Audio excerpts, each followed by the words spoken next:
जय माता दी दोस्तों, आप सभी को नववर्ष की हार्दिक शुभकामनाएं। 2025 में आप सभी की जो भी मनोकामनाएं हैं भगवान उसे शीघ्र ही पूर्ण करे।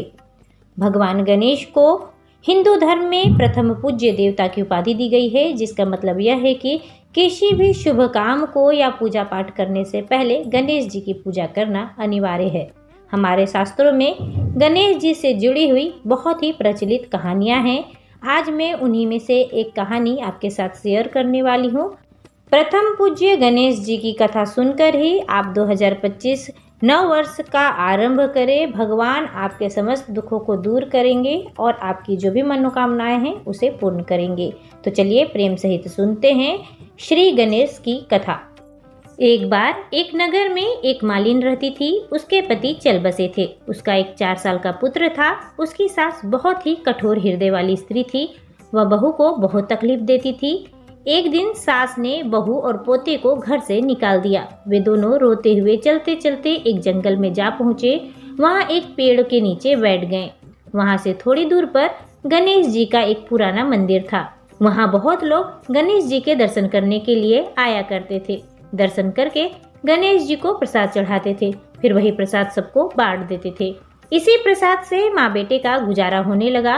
दोनों गणेश जी की पूजा पाठ में लग गए। एक दिन उन्होंने सोचा, क्यों ना हम भी जंगल से फूल लाकर बेचे। वे रोज जंगल से फूल लाकर उसकी माला बनाकर बेचने लगे। साथ में पूजा की सामग्री और प्रसाद भी बेचने लगे। इससे उनको आमदनी होने लगी। गणेश जी की कृपा से आमदनी बढ़ने लगी। जल्द ही उन्होंने एक मकान और एक दुकान बना लिया। एक राजा की लड़की मंदिर में रोज पूजा करने के लिए आया करती थी। मालिन के बेटे को देखकर राजकुमारी उस पर मोहित हो गई और उससे विवाह करने की सोचने लगी।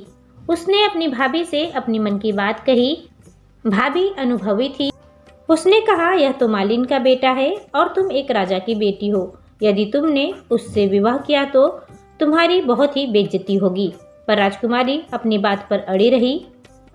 उसने कहा, मैंने तो प्रतिज्ञा कर ली है, विवाह करूंगी तो उसी से करूंगी, अन्यथा नहीं करूंगी। भाभी ने घर जाकर सारी बात राजा को बता दी। राजा ने मना नहीं किया। वह विवाह के लिए तैयार हो गए।